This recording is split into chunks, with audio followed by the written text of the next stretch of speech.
أشهد أن لا إله إلا الله وحده لا شريك له وأشهد أن محمدا عبده ورسوله أما بعد فأعوذ بالله من الشيطان الرجيم بسم الله الرحمن الرحيم الحمد لله رب العالمين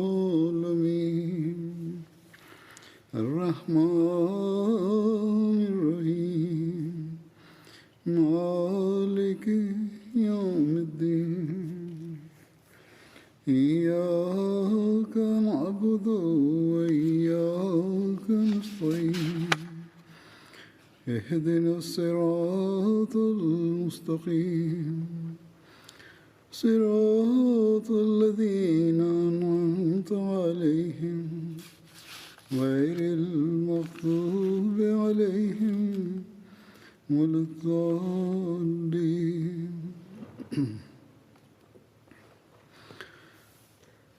Hazrat Umar Hazrat Amirul Mu'minin Mwenyezi Mungu amsaidie sana anasema historia ya Hazrat Umar radhiyallahu ta'ala anhu ilikuwa inaelezwa. Kuhusiana na swala hilo leo nitaeleza zaidi. Imesimuliwa na Zaid bin Aslam ya kwamba baba yake alieleza ya kuwa safari moja nilikwenda pamoja na Hazrat Umar bin Khattab kuelekea Harra Wakim. Sehemu hii inapatikana kati ya Harra mbili. Ardhi nyeusi ya changarawe inaitwa Harra Wakim inapatikana mashariki mwa Madina, ambayo pia inatajwa Harra Banu Quraiza. Pili ni Harratul Wabra inayopatikana magharibi mwa Madina, ikiwa na umbali wa maili 3 kutoka Madina. Kwa vyote vile anasema mimi nilikwenda huko. Tulipofika eneo la Sarar, moto ulikuwa umewashwa kwenye eneo moja. Sarar pia inapatikana ikiwa na maili 3 kutoka Madina. Hat Umar alisema, ewe Aslam, nafikiri hawa ni wasafiri ambao usiku na baridi imewakwamisha. Twende. Hivyo tukatembea kwa kasi na tukafika karibu nao. Ndipo tukamkuta mama mmoja pamoja na watoto wake, na chungu ilikuwa imewekwa juu ya moto. Watoto wake kwa sababu ya njaa walikuwa wanalia sana. Hatumara akasema, assalamu alaikum, eni wenye mwanga. Hakupenda kusema eni wenye moto, bali akasema wenye mwanga. Mama huyo akatamka wa alaikumussalam. Hat Umar akasema, je, naweza kusogea mbele? Mama akasema, karibu, kwa kheri, wa ila ureje. Hat Umar akasogea mbele. Maana yake ni kwamba kama kuna kheri basi karibu, wa ila urudi nyuma. Yeye akawa karibu. Kisha akasema, mmekuaje? Mama akasema, kwa sababu ya usiku na baridi sisi tumekwama hapa. Hat Umar akasema, imekuaje kwa watoto hawa? Kwa nini wanalia? Mama akasema, kwa sababu ya njaa wanalia. Hat Umar akasema, kuna nini katika chungu hiki? Mama huyo akasema, ndani yake ni maji tu, nami nawabembeleza kwayo ili walale. Allah atahukumu baina yetu na Umar. Hat Umar akasema, mama, Allah akurehemu. Umar atajuaje kuhusu hali yako? Yeye akasema, yeye ni msimamizi wa mambo yetu, lakini yeye hayajui. Aslam aliyekuwa pamoja na Hat Umar anasema kwamba kisha Hat Umar akaja kwangu na akasema, twende. Kisha tukatembea kwa kasi na tukafika Darud Daqiq. Hat Umar katika zama zake alikuwa amejenga jengo moja kwa jina la Darud Daqiq, na unga, shairi, tende, zabibu kavu na vitu vingine vinavyoweza kutumika na msafiri safarini vilikuwa vimetunzwa humo. Pia alikuwa amewajengea wasafiri vituo mbalimbali kati ya Madina na Makka. Kisha Hat Umar akachukua gunia moja la nafaka na kopo la samli. na akasema nisaidie kuvibeba. Aslam anasema mimi nikasema ngoja nibebe mimi. Umar akasema mara 2 au mara 3 kwamba nisaidie kuvibeba, nami kila mara nikasema mimi nabeba. kisha Umar akasema uwe na bahati njema, je siku ya kiama utabeba mzigo wangu? Hapo nikamsaidia, naye akavibeba vitu hivi juu ya mgongo wake na akatembea kwa kasi, nami pia nikafuatana naye hadi tukafika kwa mama huyo. Umar akaliweka chini gunia lile na akatoa unga kutoka gunia na akamwambia mama huyo kwamba unga hiyo tia katika chungu polepole pole, nami naikoroga kwa ajili yako. Katika sehemu nyingine imeandikwa kwamba wewe tia unga polepole pole, nami nakutayarishia harira. Kisha kwa ajili ya kuwasha moto akaanza kupuliza chini ya chungu ili kuwasha moto. Aslam anasema kwamba Umar alikuwa na ndevu kubwa na nzito. Nikaona kwamba moshi ilikuwa inatoka ndevuni mwake, yani moshi ilipokuwa inaruka ilikuwa inapita katika ndevu yake. Chakula kikawa tayari, yeye akaiweka chini na akasema lete chombo fulani. Mama huyo akaleta sahani kubwa. Umar akapakua chakula katika sahani na akasema wewe uwalishe watoto, mimi napakua kwa ajili yako kwenye chombo kingine ili chakula kipate kupoa.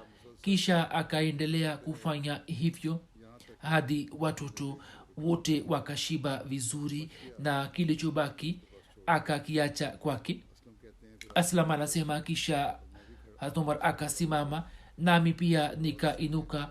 Hapo mama huyo akasema Allah akujalie malipo mema, wewe katika swala hilo una haki zaidi ya kupata thawabu kuliko Amirul Mu'minin. Hapo Umar akasema sema jambo jema, utakapoenda kwa Amirul Mu'minin inshallah utanikuta huko huko.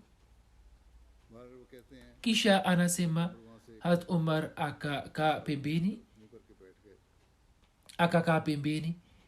Mimi nikasema kwamba je, kuna kazi nyingine tulio nayo hapa? Lakini Umar hakusema lolote hadi nikawaona watoto wakicheza na walikuwa wanacheka na kutabasamu. Kisha wote wakalala kwa amani. Umar akamshukuru Mwenyezi Mungu na akainuka na akaniambia kwamba ewe Aslam, watoto hawa kwa sababu ya njaa walikuwa macho na walikuwa wanalia, hivyo mimi nikapenda kwamba nisiondoke kutoka hapa hadi nione hali yao ya utulivu na amani ambayo nimeiona sasa hivi. Musleh Maud radhiyallahu ta'ala anhu pia amelieleza tukio hilo. Huzur anasema ya kwamba kuwapatia watu wasiojiweza mahitaji ya msingi ni wajibu wa serikali ya Kiislam. Huzur anazungumzia kuhusu wajibu wa serikali ya Kiislam. Anasema kwamba kuhusu wajibu huo kuna tukio moja la Umar linalofafanua vizuri uhakika wake. Safari moja Umar, khalifa wa pili, alikuwa anatembea mitaani ili kuhakikisha kwamba Muislamu yote asiwe na taabu. Kulikuwa na kijiji kiitwacho Marar kikiwa na umbali wa maili 3 kutoka makao makuu yani Madina. Au tunasema kwamba nafikiri wahakiki wetu wanasema kwamba ilikuwa sio Marar bali ilikuwa Sarar. Huenda mwandishi atakuwa amekosea kuandika hivi.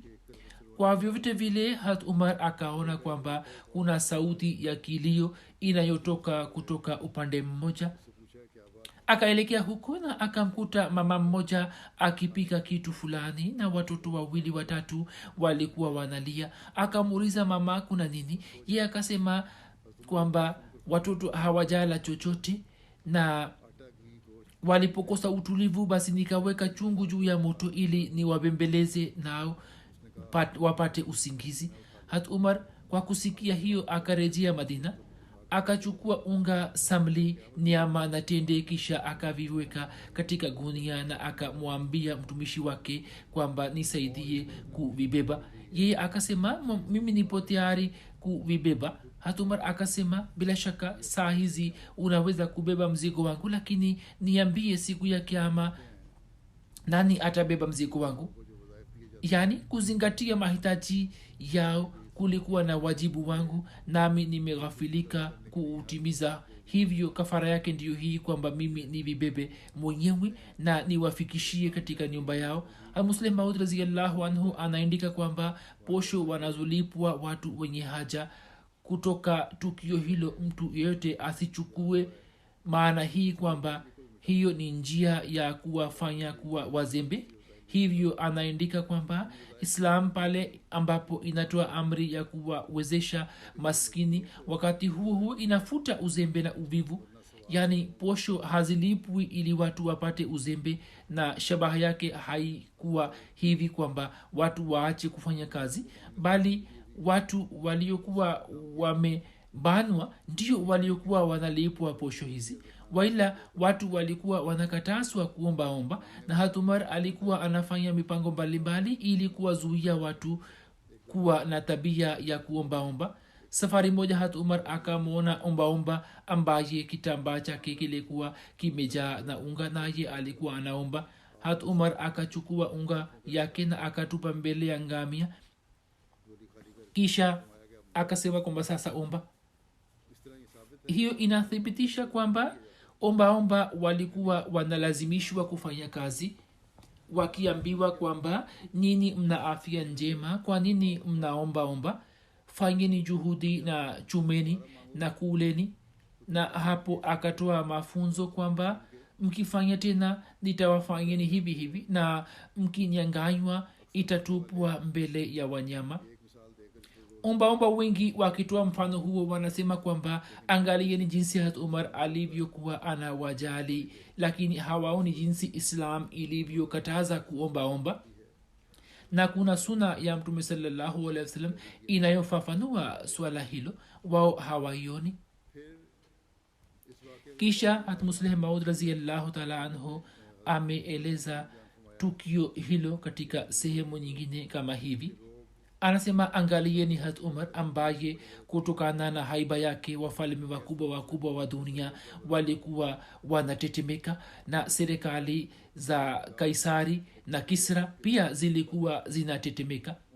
Lakini upande wa pili, katika usiku wenye giza totoro, akiwaona watoto na mama mbedui kuwa na njaa, Omar aliyekuwa na shani azimu akakosa utulivu, na akibeba gunia la unga juu ya mgongo wake na akichukua kopo la samli akawafikia, na hakurejea kutoka kwao hadi akapika kwa mkono wake na kuwalisha watoto wote, kisha wakalala kwa amani. Kisha mtumwa wa Hazrat Umar aliyekuwa ameachwa huru Aslam anasema kwamba msafara wa wafanyabiashara ulifika Madina, ambao wakapiga kambi katika uwanja wa Idi. Hazrat Umar akamwambia Hazrat Abdurrahman bin Auf kwamba je, wapenda kwamba sisi wakati wa usiku sisi tuwalinde?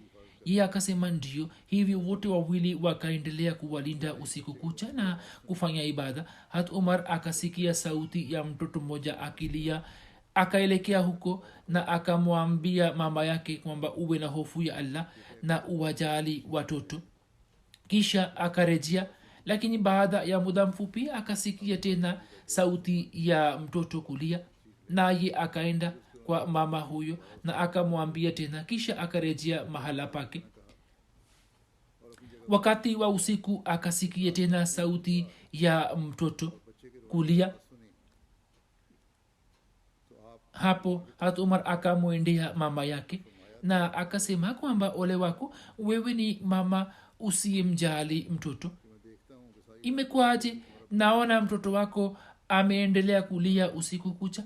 Mama huyo akasema kwamba ewe mja wa Allah, nilikuwa nambembeleza ili ale chochote badala ya maziwa, lakini mtoto alikuwa nakataa kula kitu kingine, na anasema kwamba nipatie maziwa tu. hat umar akamuuliza sababu yake ni nini. mama akasema kwani hat umar anawapatia watoto posho ambao wawe wameachishwa ziwa. hat umar akamuuliza mtoto wako ana umri gani. mama akasema miezi kadhaa. hat umar akasema usifanye haraka kumwachisha ziwa. kisha alipowasalisha watu sala ya alfajiri, kutokana na kulia kwake usomaji wake ulikuwa haueleweki kwa watu. hat umar akajisemea ole kwa umar ambaye huenda atakuwa amewaua watoto wengi wa waislamu. kisha akamwamrisha mnadi ambaye akawatangazia kwamba msifanye haraka katika kuwaachisha watoto ziwa. sisi tunaweka posho kwa kila mtoto atakayezaliwa katika islam, na hat omar akatuma amri hiyo katika nchi zote.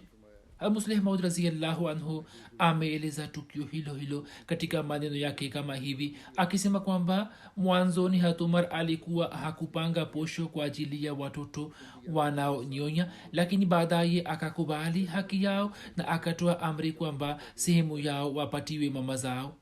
mwanzoni hat umar alikuwa anaelewa kwamba maadamu mtoto anaendelea kumnyonya yeye hachangii katika taifa, hivyo mama yake ndiye anayewajibika kuhusu mahitaji yake na sio umma kwamba mtoto huyo apatiwe matumizi kutoka baitulmal.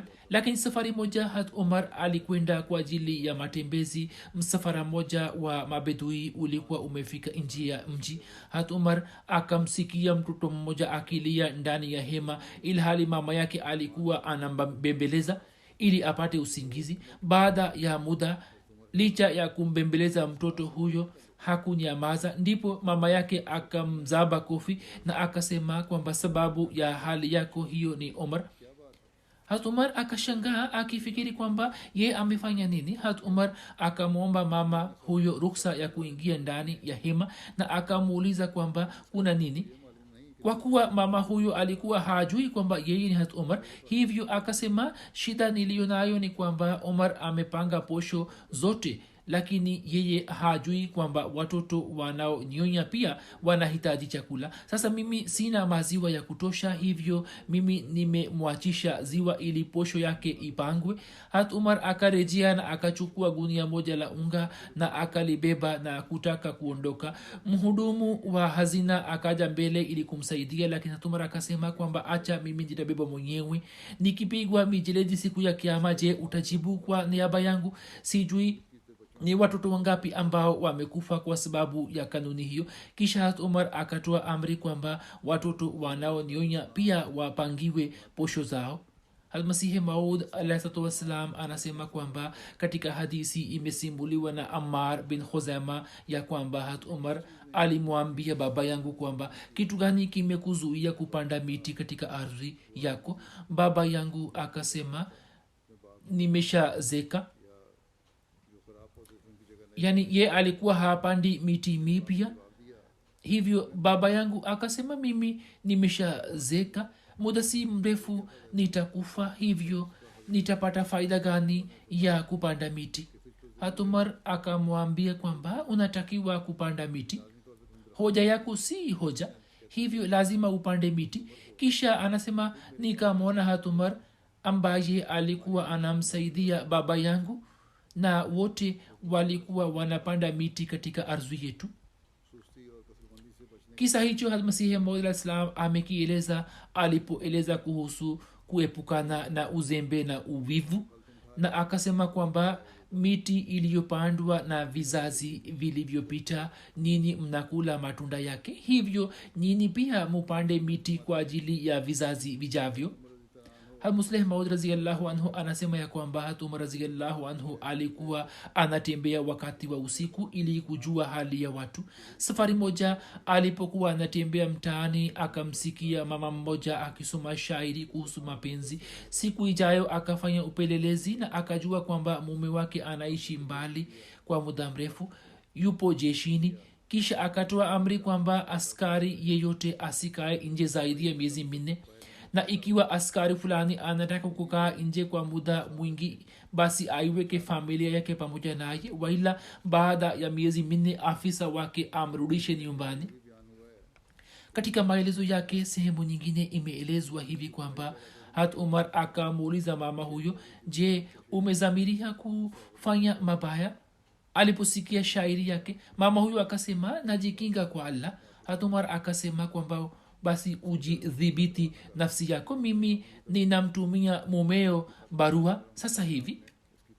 Hivyo akamtumia ujumbe ili yeye arudi haraka nyumbani. Kisha akapeleleza zaidi, na kama ilivyoelezwa hapo kabla kwamba akaweka muda wa miezi minne, akisema kwamba zaidi ya muda huo mume yeyote asibaki nje ya nyumba yake, la sivyo aweke familia yake pamoja naye. Aslam anasimulia, ambaye alikuwa mtumwa wa hat umar na alikuwa amepewa huru, kwamba usiku mmoja nilikwenda pamoja na hat umar nje ya Madina, ambapo tukaona hema moja. Tukaamua kuelekea huko, ndipo tukaona kwamba katika hema lile kuna mwanamke ambaye ana uchungu wa ujauzito, naye alikuwa analia. hat umar akamjulia hali yake, ye akasema, mimi ni msafiri na sina kitu. hat umar akaanza kulia na akarejea nyumbani kwa kasi, na akamwambia mkewe hat Kulthum binti Ali kwamba, je, unapenda kupata malipo mema ambayo Mwenyezi Mungu amekuletea? Kisha akamweleza yote. Hapo yeye akasema, bila shaka napenda kupata malipo mema. Kisha hat umar akabeba unga na mafuta ya kupikia juu ya mgongo wake, na hat Kulthum akachukua vitu mbalimbali kwa ajili ya mama huyo, na wote wakaja. hat Kulthum akamwendea mama huyo, na hat umar akaketi karibu na mume wa mama huyo. Mume wake pia alikuwepo kule, lakini alikuwa hamtambui kwamba huyo ni hat umar. hat umar akaendelea kuongea naye. mama huyo akamzaa mtoto wa kiume. hat Kulthum akaja kumwambia hat umar akisema kwamba, ewe amirulmuminin, umpe mwenzako habari njema ya kuzaliwa kwa mtoto wa kiume. Mtu huyo aliposikia maneno hayo ya hat Kulthum, hapo akajua kwamba mtu aliyekuwa ameketi pamoja naye ni nani. Ye akaanza kuomba razi kutoka hat umar. hat umar akasema, haina shida. Kisha akawafikishia mahitaji yao na akarejea nyumbani. Said bin Musayyab na Abu Salama bin Abdurrahman walisimulia kwamba, wallahi hat umar kile alichokisema akakitimiza. Wakati wa kutumia ukali akatumia ukali, na katika muda wa kuonyesha upole akazidi katika upole, naye akawa mlezi wa watu, hadi alikuwa akienda kwa kina mama ambao waume zao walikuwa wamekwenda nje ya nchi. hat umar alikuwa anafika kwenye milango yao na alikuwa anawasalimia. Kisha alikuwa akisema, kama mnahitaji kitu chochote naweza kuwanunulieni kutoka sokoni. Mimi sipendi kwamba mtu fulani awadanganyeni katika manunuzi. Hapo kina mama hawa walikuwa wana watuma watoto wao pamoja naye. hat umar alikuwa anakwenda sokoni hali watoto wengi walikuwa wanamfuata. Kisha alikuwa anawanunulia mahitaji yao mbalimbali, na kina mama wasio na mtoto alikuwa anawanunulia mwenyewe. Mjumbe akitoka jeshini alikuwa anachukua barua za waume zao kutoka kwake, na alikuwa anawapelekea mwenyewe, na alikuwa anasema kwamba waume zenu wamekwenda kufanya jihadi katika njia ya Allah, na nyini mpo katika mji wa Mtume sallallahu alaihi wasallam. Ikiwa mnaye mtu anayeweza kusoma barua basi ni sawa, waila simama karibu na mlango, mimi na kusomea. Kisha alikuwa akisema kwamba mjumbe wetu siku fulani na fulani ataondoka kutoka hapa, mnaweza kuandika barua, mimi nitazituma barua zenu kwa waume zenu. Kisha alikuwa anawapelekea kina mama kalamu na wino wa kuandika na karatasi. Kisha walioweza kuandika barua walikuwa wanaandika, naye alikuwa anachukua barua zao, na wasioweza kuandika alikuwa anawaambia kwamba simameni karibu na mlango na mimi mnaweza kuniambia, mimi nawaandikia, mimi naandika kwa niaba yenu. Kisha alikuwa anawatumia waume zao barua za wake zao. Hat Ali anasema mimi nilimwona Hat Umar akiweka horiji ya ngamia juu ya bega lake, alikuwa anaelekea Abta kwa kasi. Abta ni sehemu moja iliyo karibu na Makka na Mina. Hat Ali anasema mimi nikasema, ewe Amirul Mu'minin, unakwenda wapi? Yeye akasema, ngamia mmoja wa sadaka ametoroka, naenda kumtafuta. Mimi nikasema, wewe umewaachia makhalifa watakao kuja baada yako njia ambazo kuzikanyaga zile njia si kazi rahisi. Hazrat Umar akasema kwamba, ewe Abul Hasan, usinilaumu, naapa kwa yule aliyemtuma Muhammad kwa kumpatia utume, ikiwa mtoto mmoja wa mbuzi akipotea ufukweni mwa mto wa Farat, basi siku ya kiyama Umar ataulizwa kuhusu mtoto wa mbuzi. Musleh Maud anasema kwamba katika zama za Hat Umar, muislamu mmoja alikuwa anakuja hali akiinama chini, labda atakuwa amepata huzuni fulani, atakuwa amepata shida fulani, ndio maana alikuwa na wasiwasi na alikuwa anakuja akitembea katika hali hii kwamba alikuwa ameweka shingo chini, alikuwa anainama chini. Hazrat Umar akampiga ngumi juu ya kidevu chake na akasema kwamba hii ni zama za ushindi wa Islam na wewe unatembea katika hali hii ya kihuzuni. Yani hizi ni zama ambapo ushindi unaendelea kupatikana katika Islam. Kama umefikiwa na shida fulani, basi kwa sababu ya shida hiyo ndogo umeinama kichwa chako na umehuzunika, hiyo si sahihi. Wakati huu Mwenyezi Mungu ameijalia Islam mamlaka, hata dunia iseme nini, lakini wewe unayakini kwamba Islam ndio itakayoshinda. Kisha kuna sababu gani ya kulia kwako? Kisha hakuna haja ya kulia juu ya mambo madogo madogo, au kama Waislamu wamefikiwa na shida fulani, basi hakuna haja ya kulia au kupata huzuni. Jambo hilo Musleh Maud alikuwa amesema baada ya kutokea hijra kutoka Qadian, na akasema kwamba muumini hatakiwi kuona kwamba kitu gani kimempotea. Kama amepoteza kitu fulani au hasara fulani imetokea, asione hayo, bali aone kwamba amepoteza kwa ajili ya Allah, na ikiwa kwa ajili ya Allah na Islam kitu fulani kimempotea, basi Allah atamjalia malipo mema. Hivyo hakuna haja ya kuwa na wasiwasi juu ya hasara zinazotokea kwa muda. Vivyo hivyo Musleh Maud radhiyallahu anhu anasimulia tukio jingine lililo mashuhuri la Hat Umar radhiyallahu anhu kama hivi kwamba, anasema japokuwa Hat Umar alilazimika kupata taabu, lakini yeye hakujali taabu na shida yoyote, na akasimamisha usawa ambao Islam inataka kuustawisha duniani kote. Tukio lile ni kwamba Jabla ibn Ahem alikuwa kiongozi mkuu wa kabila moja la Kikristo.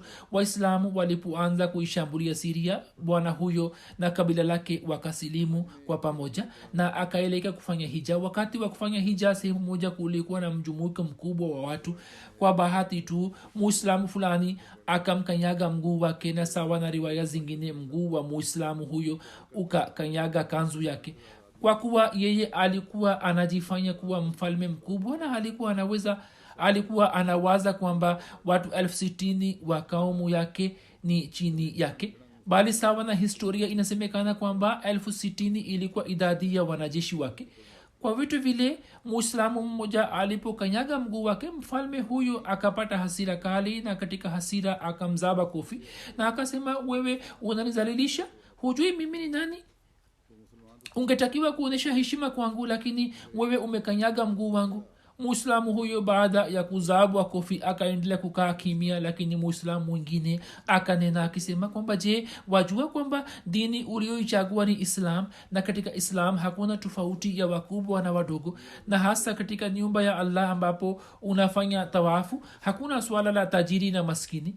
Ye akasema mimi sijali kitu. muislamu huyu akasema kwamba ukishtakiwa kwa omar basi yeye atachukua kisasi kutoka kwako. jabla ibn ahem aliposikia hayo akapanda katika hasira na akasema je, yupo mtu anayeweza kuthubutu kumnasa kofi jabla ibn ahem? muislamu huyu akasema sijui kuhusu mtu mwingine, lakini omar namjua, anaweza. jabla kwa kusikia hayo akafanya tawafu haraka haraka na akaenda kwa Hazrat umar na akamuuliza kwamba kama mtu mkubwa akimzaba mtu mdogo kofi, hapo utafanya nini? Hazrat umar akasema kwamba tunachokifanya ni kwamba tunachukua kisasi na mtu huyo mdogo anamzaba kofi mtu mkubwa. Ye akasema kwamba hujaelewa nachosema ni nini, na hapo akarudia tena.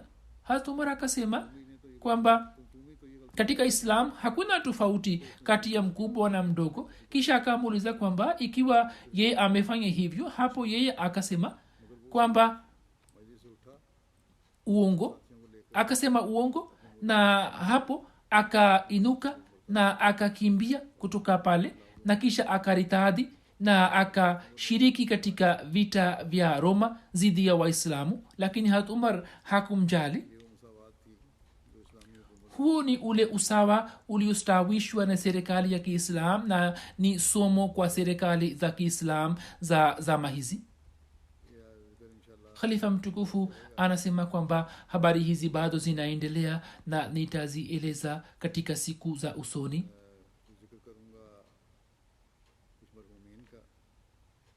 Muda huu nitawazungumzia baadhi ya marehemu ambao marehemu wa kwanza ni Abdul Wahid Wadaij Sahib ambaye alikuwa rais wa tawi la Wildershorst Ujerumani. Pia alikuwa Sadr Khudamul Ahmadiyya wa zamani na katibu wa malezi taifa wa zamani wa Uswisi. Marehemu Mei 12 baada ya kupanda mlima wa Mount Everest na baada ya kupeperusha bendera ya jumuiya juu yake, alipokuwa anateremka chini njiani kutokana na kupata hali mbaya ya kiafya akafariki dunia akiwa na umri wa miaka 41. Inna lillahi wa inna ilaihi rajiun. Marehemu amewacha nyuma yake mjane na wana watatu na mabinti wawili. Pia ameacha wazazi, ndugu mmoja na dada wawili. Amir Saheb wa Uswisi anaandika ya kwamba Abdul Wahid Wadaij Saheb tangu mwanzo hadi mwisho mpaka kifo chake kwa muda wote akaendelea kuitumikia jumuiya. Akiwa mwanajumuiya wa Jamaat alikuwa ni mfano wa kuigwa kwa wengine. Alikuwa mwanajumuiya mnyofu sana. Abdul Wahid Wadaij Saheb alikuwa anaitumikia jumuiya kwa unyenyekevu mkubwa sana. Alikuwa hana hata chembe cha kibri ndani mwake. Yeye pamoja na kuwahimiza wengine kuwatumikia wanadamu, mwenyewe pia alikuwa anaonyesha kwa matendo yake. Kwa ajili ya miradi mbalimbali ya IAAE akaweza kuzitembelea nchi mbalimbali za Afrika na akautumikia ubinadamu, na kwa kuona mfano wake vijana wengi wakamfuata. Alipochaguliwa kuwa Sadr Khudamul Ahmadiyya katika zamu yake, alikuwa anatafuta mbinu mbalimbali za kutoa huduma ili vijana waweze kupata nafasi za kujisomea na waweze kuepukana na mambo mabaya ya Ulaya. Katika suala la kujitolea mali alikuwa na mfano wake. Mwana wake mpendwa Talha Wadaij ambaye muda huu anasoma katika Jamia Ahmadiyya Ujerumani. Amir Saheb anaandika kwamba marehemu alikuwa amemlea vizuri mtoto wake, na ndiyo maana kwamba mtoto huyo anasoma katika jamia.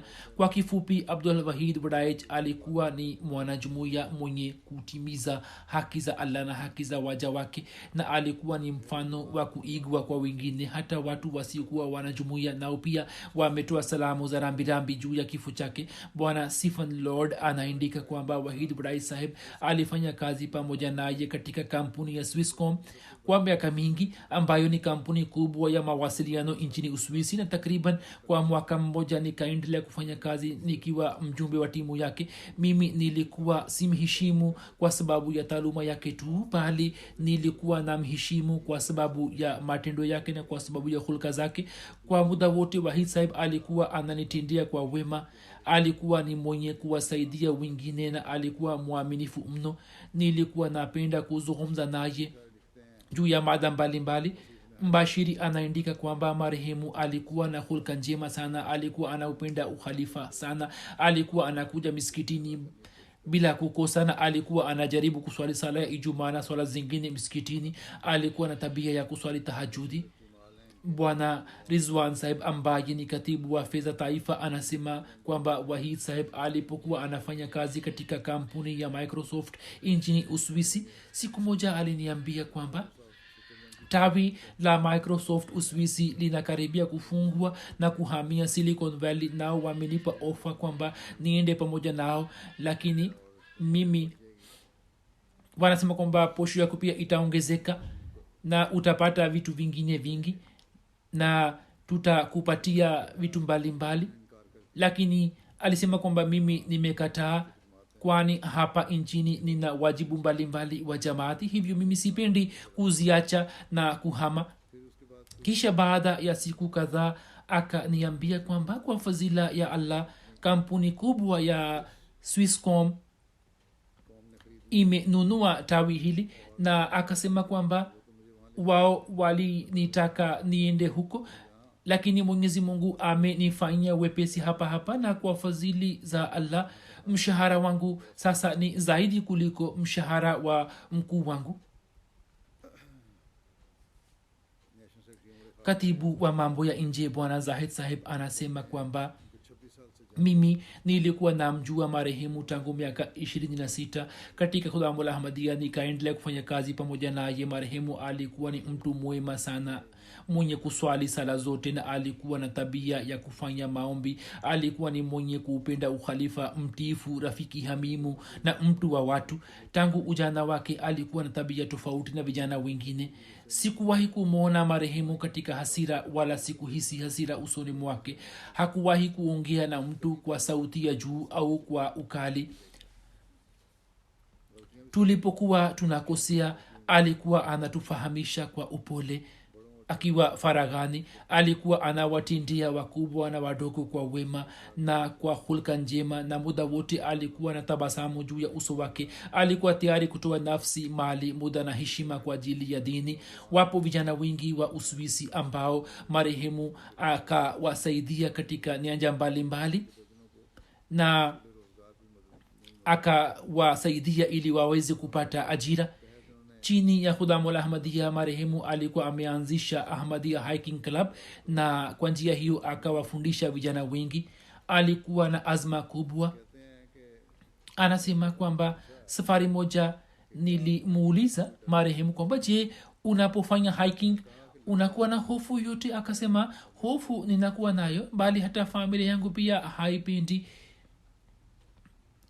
Familia yangu pia ilikuwa haipendi, lakini mimi nilitafuta utatuzi wake, kwamba nikakutana na khalifa wa zama. Huzur amesema alikuwa amekutana nami. Marehemu akasema kwamba nilifikiri kwamba jambo hili niliweke mbele ya khalifa, kama akiniruhusu basi nitaendelea kupanda milima mbalimbali na nitapanda milima ya bara zote na nitapeperusha bendera ya jumuiya juu ya milima yote.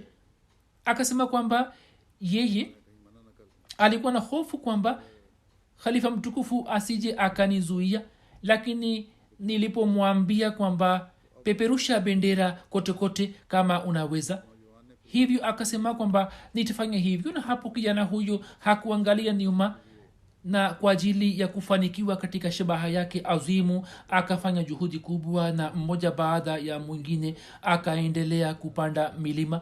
Marehemu akaweza kupanda mlima mkubwa duniani Mount Everest, na akaweza kupeperusha bendera ya jamaat juu yake.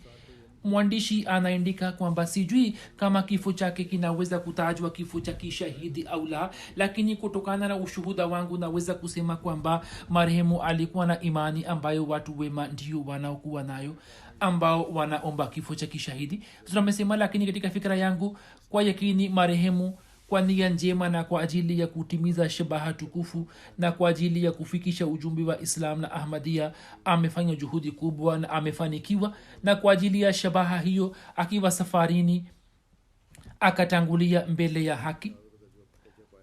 Hivyo kwa yakini atakuwa amepata daraja ya shahada. Tunamwomba Allah kwamba Allah amjalie daraja ya shahidi na amhisabu katika mashahidi. Baba yake mheshimiwa Khadim Hussein Wadaich alisema kwamba tulikuwa tunamuona kwamba mtoto wetu, mwana wetu anasonga mbele na mmoja baada ya mwingine anapanda juu ya mlima na hakuangalia nyuma. Marafiki zangu walikuwa wananiuliza kwamba kwa nini wewe humzuii, hiyo ni hatari. Nilikuwa na wajibu kwamba hata kama nikimwambia yeye hatajizuia, kwani ana jazba kwamba atapeperusha bendera ya Jamaat juu ya kila mlima wa dunia na shabaha yake ni kusambaza ujumbe wa tauhidi. Rafiki mmoja anaandika kwamba safari moja nilimuuliza marehemu kwamba unapopanda juu ya milima ili uweze kupata ushawishi unafanya nini? Yeye akaniambia kwamba mimi download vitabu vya Masihi Maud Islam na katika safari ya milimani nasikiliza vitabu vile. Safari moja anasema kwamba nilimuuliza kwamba ukiwa juu ya mlima na katika hali ya baridi kali kivipi unafanya ibada? Marehemu akaniambia kwamba mimi ninapofanya ibada juu ya milima napata ladha kubwa sana, na mimi nafikiri kwamba mitume wa Allah pia walikuwa wanafanya ibada juu ya milima mbalimbali. Abdul Wahid Brai Sahib anasema kwamba safari moja yeye alituambia kwamba nilipoenda kupanda mlima uliopo katika eneo la North Alaska, mlima ambao ni baridi, una baridi kali kuliko milima yote duniani. Katika safari ile kidole cha shahada kikaganda. Nilipomwonyesha daktari kidole, daktari akasema kwamba kidole chako kimeganda kabisa na kimekufa, hivyo lazima tukate. Marehemu akasema kwamba hicho ni kidole cha shahada na sisi tunatoa shahada juu ya umoja wa Allah na kidole hicho, hivyo mimi sitakiacha kwamba kidole hicho kikatwe na sikubali kwamba kidole changu hicho kikatwe. Kisha Mwenyezi Mungu akamjalia fadhila na kidole chake kikapona kabisa. Mwenyezi Mungu awajalie watoto wake waweze kuendeleza mema yake na sifa ambazo watu wamezieleza, hata mimi mwenyewe pia nimeziona.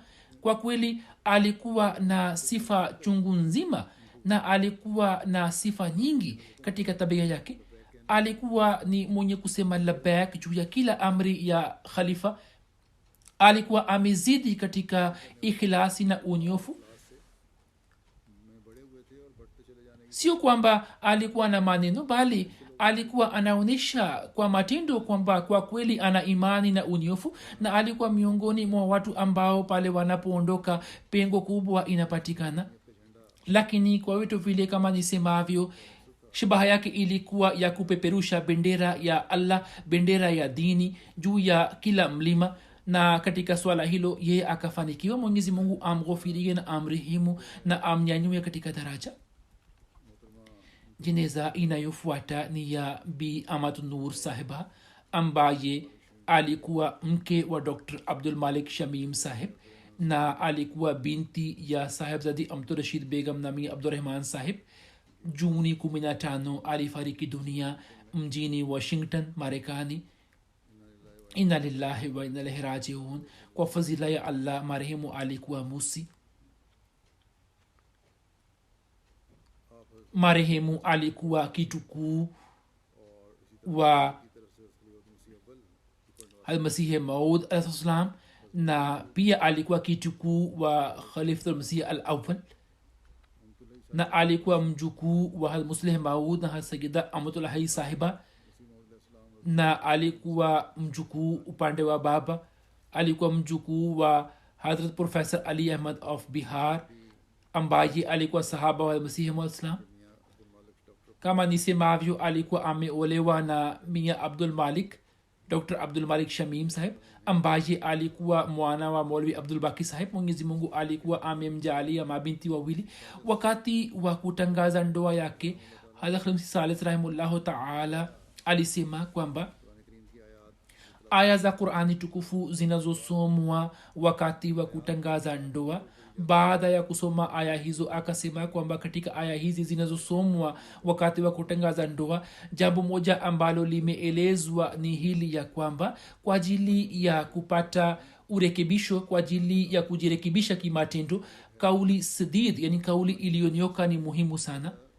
mara nyingi matatizo yanatokana na mambo mabaya, na tunapozungumzia uhusiano wa kijamii, mara nyingi shida na matatizo yanatokea pale ambapo watu hawazingatii kauli iliyonyoka. ikiwa kauli sadid isemwe, yani kauli iliyo wazi isemwe, basi wasiwasi na shida na matatizo huwa yanakwisha. mwenyezi mungu atujalie kutenda matendo mema na sisi tuwe na tabia ya kusema kauli iliyonyoka. kisha alisema kwamba katika matangazo ya ndoa, tangazo moja la ndoa ni ya binti ambaye ni kama binti yangu. binti huyo ni binti ya mia abdurrahim saheb na binti ya dada yangu mdogo amaturashid begum sahiba ambaye anaitwa amatun nur, ambaye ataolewa na dr abdul malik shamim ambaye ni mwana wa maulwi abdul baki saheb. kisha huzur akawaombea kwamba mwenyezi mungu awajalie baraka na mafanikio ya maisha na atie baraka tele katika ndoa zao. na kisha huzur alikuwa amesema kwamba jumuiya baada ya kufanya juhudi kwa muda mrefu imeamua kupata mafanikio katika njia ya allah, na ushindi wa islam utapatikana kwa kupitia jumuiya. hivyo ni muhimu sana kwamba tuangalie ya kuwa vizazi vyetu wapate malezi safi na tuweze kuwaacha katika hali nzuri. huzuri anasema kwamba kisha Khalifah Salis alisema kwamba sisi tufanye maombi kwamba mwenyezi mungu kwa kupitia mahusiano hayo katika jamaat awajalie fadhila, na kwa kupitia uhusiano huo uislam uweze kupata ustawi na ushindi. marehemu ahmad nur sahiba aliweza kuitumikia jamaat katika nyanja mbalimbali kama vile katibu wa malezi marekani, naib sadr marekani, local sadr lajna washington, na pia aliweza kuitumikia jamaat kama mjumbe wa kamati mbalimbali. binti yake mkubwa amatul mujib anasema kwamba mama yetu muda wote akatanguliza dini juu ya dunia. alikuwa anawahurumia watu mbalimbali, alikuwa anawasaidia watu wasiojiweza, alikuwa anazingatia sana ibada zake pamoja na swala. alikuwa anaswali sala ya tahajudi. mara nyingi mimi nikamwona akiswali tahajudi na akifanya maombi.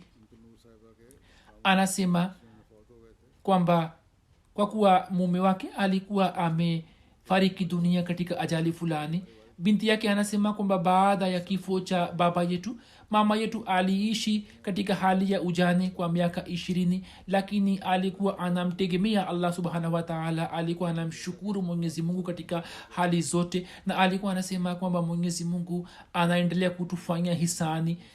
anasema kwamba muda wote tulimsikia mama yetu akisema kwamba mwenyezi mungu ameahidi kwamba mkishukuru mimi nitawapatieni zaidi, hivyo muda wote muwe mnamshukuru allah. anasema kwamba mama yetu alikuwa na moyo mkunjufu, alikuwa na huruma kwa wageni, alikuwa anawasaidia watu mbalimbali. anasema kwamba mara nyingi nikasikia kutoka kwa mama yangu akisema maneno fulani ya masihi mwislam yasemayo kuwahurumia sio kwamba mtu akikuhurumia halafu wewe umhurumie, bali kuwahurumia watu ni kwamba mtu fulani akikutendea vibaya wewe umhurumie kwa wema. Huo ni mfano wa kuwahurumia watu. Kisha anasema kwamba mama yetu alikuwa anawajali sana viongozi mbalimbali vya jamaat na pia jamaa zetu. Mgeni alipokuwa anakuja misikitini alikuwa anamtafuta, kisha alikuwa anakaa pamoja naye na kuongea naye na alikuwa anamkaribisha kwa moyo mkunjufu. Watu wengi wamesema kwamba marehemu alikuwa mwenye kuwapenda watu, na binti yake mwingine pia ameandika kwamba mama yetu alikuwa anawapenda sana wanajumuiya wapya, na hata wanajumuiya wapya pia walikuwa wanampenda sana. Kuwasaidia watu mbalimbali ilikuwa fikra yake na mawazo yake. Muda wote alikuwa na fikra kwamba asishindwe kumsaidia yeyote, hivyo alikuwa anafanya juhudi kubwa. Dada yake mkubwa Amatul Basir anaandika kwamba kulikuwa na mama mmoja Marekani mwa Afrika, Bi Shakura. Ye alipoenda kufanya hija akaona kwenye ndoto kwamba nyumba ya marehemu ipo katika Makka. Mama Shukura aliporejea ye akasema kwamba mimi nakutumikia, na hiyo ndiyo maana ya ndoto yako, kwamba wewe umekuja kwangu. Mama huyo Marekani mwa Afrika aliishi kwa marehemu kwa miaka 18 na mama yetu aliweza kumtumikia vizuri mama huyo Bi Shukura. Bi Shukura alipokuwa anaumwa mama yetu akaendelea kumtumikia sana. Zote amesema hata mimi pia nimeona nilipoenda Marekani mama alikuwa amemleta Bi Shukura ili aweze kukutana nami, na hata Bi Shukura pia alikuwa anamshukuru sana juu ya huduma zake. Marehemu alikuwa na shauku ya kufanya mahubiri na alikuwa anajenga mahusiano kwa ajili ya mahubiri. Mtu akimuuliza kwamba umetoka wapi, alikuwa anasema kwamba nimetoka Rabwa, na hapo ndipo mahubiri yalikuwa yanaanza. Familia moja kutoka Uyahudi iliweza kujiunga na jamaat. Katika familia yupo mama mmoja anaitwa Ruqayya Asad ambaye amewahi kuwa mjumbe wa amila ya Marekani, majlisi ya amila ya Marekani. Ye pia anasema kwamba Ahmad Nur Sahiba alikuwa mama mzuri mno. Watu wengi waliweza kujinufaisha naye. Kila aliyeweza kukaa naye anaeleza sifa zake. Kwa kweli mama aliweza kuishi maisha ya kitawa na watu walikuwa wanapata athari kutoka maisha yake ya kitawa. Ye alikuwa mfano kwa wengine. Kwa ajili ya malezi ya Lajna Imaila alikuwa amejitolea maisha yake wakfu. Alikuwa anashiriki katika vipindi mbalimbali na aliweza kuitumikia jamaat. Akaweza kuvumilia mateso yote na shida zote, na hivyo ye alikuwa mfano kwa wengine. Aliweza kufanya kazi ya mahubiri kwa mapenzi na kwa ikhlasi, na alikuwa mwenye kuwahurumia na kuwahudumia wageni. Alikuwa mfano kwa wanawake, vijana na wazee. Anasema kwamba mimi kila siku nilikuwa naona kwamba heshima yake ilikuwa inazidi moyoni mwangu. Kisha anasema kwamba sisi tunapaswa kuutumikia ubinadamu na tunapaswa kuwajali maskini na wasiojiweza. Na hapo naona kwamba marehemu Mama Noshi alikuwa amejitolea wakfu muda wake wote kwa ajili ya kuwatumikia watu mbalimbali. Kina mama wanajumuiya wapya na wengine ambao ni wa Marekani wa Afrika nao pia wameandika kwamba marehemu aliweza kutufundisha mengi kuhusu Ahmadiyya. Mwenyezi Mungu awajalie watoto wake nao pia waweze kuendeleza mema yake, waweze kushikamana na ukhalifa. Na jinsi mama huyo alivyotimiza ahadi ya unyofu na ukhalifa mimi pia nimeona. Bila shaka alikuwa amezidi mno katika utii na unyofu na ukhalifa. Mwenyezi Mungu amghufirie na amrehemu. Jeneza inayofuata ni ya mheshimiwa bi bismillah begum sahiba mke wa mheshimiwa Nasir Ahmad Khan sahib Bahadur Sher, afisa wa zamani wa kikosi maalum cha khalifa ambaye nchini Ujerumani Juni 14 alifariki dunia akiwa na umri ya miaka 84. Inna lillahi wa inna ilaihi rajiun. Katika familia yake jumuiya ilikuwa imepatikana kwa kumpitia baba yake Chaudhry Mazrullah Khan sahib Katgadi. Yeye aliweza kupata bahati ya kufanya kazi katika shule ya boarding ya Kadian, na pia Masihi Maud alikuwa amempatia kanzu yake kama baraka. Mama huyo alikuwa na binti watano na vijana wawili. Kijana wake mmoja ni Mahmud Ahmad sahib ambaye ni mbashiri mkuu na amir nchini Fiji.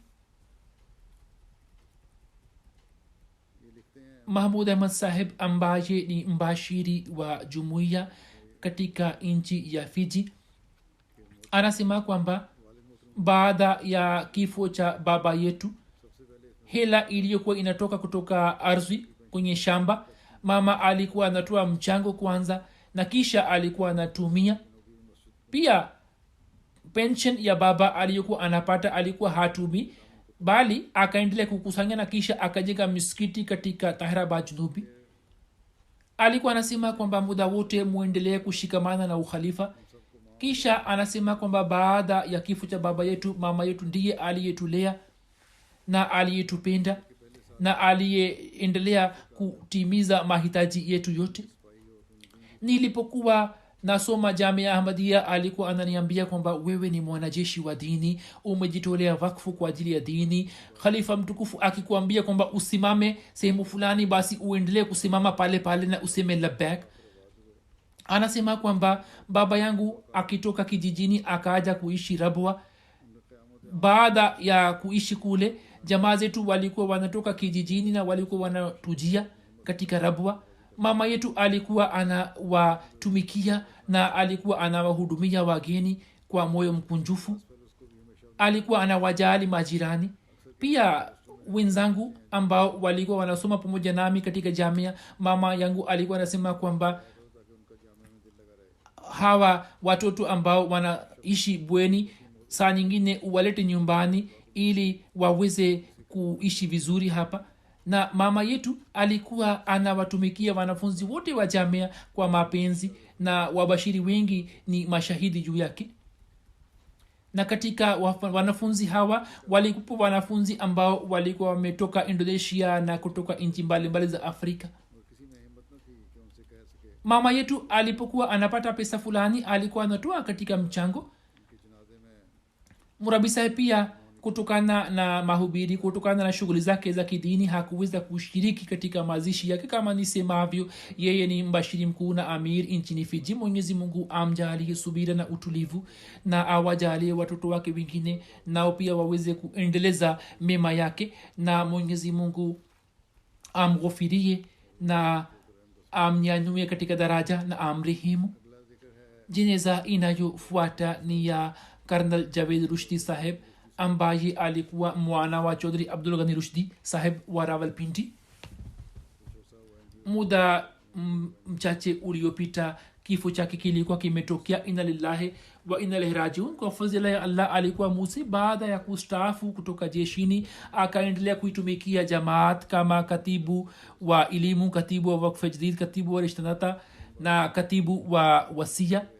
Pia akaweza kuteuliwa kama sadr halka satellite town Rawalpindi. Alikuwa mtu mwenye kufanya maombi, alikuwa anawasaidia watu mbalimbali kwa ukimya, alikuwa anawahurumia jamaa zake na alikuwa anawasaidia katika muda mgumu. Alikuwa mtu mzuri mwenye busara. Mwenyezi Mungu amghufirie na amrehemu. Baada ya swala nitasalisha sala yao ya jeneza.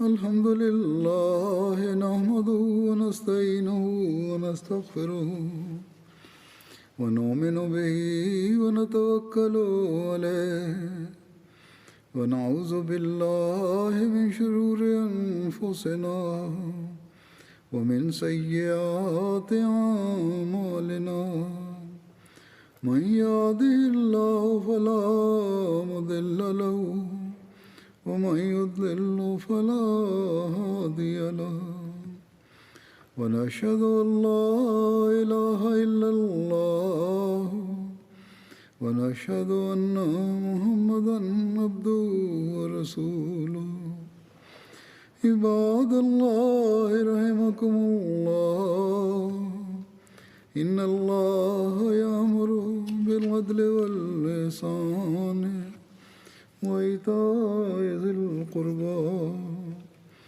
وينهى عن الفحشاء والمنكر والبغي يعظكم لعلكم تذكرون اذكروا الله يذكركم وادعوه يستجب لكم ولذكر الله أكبر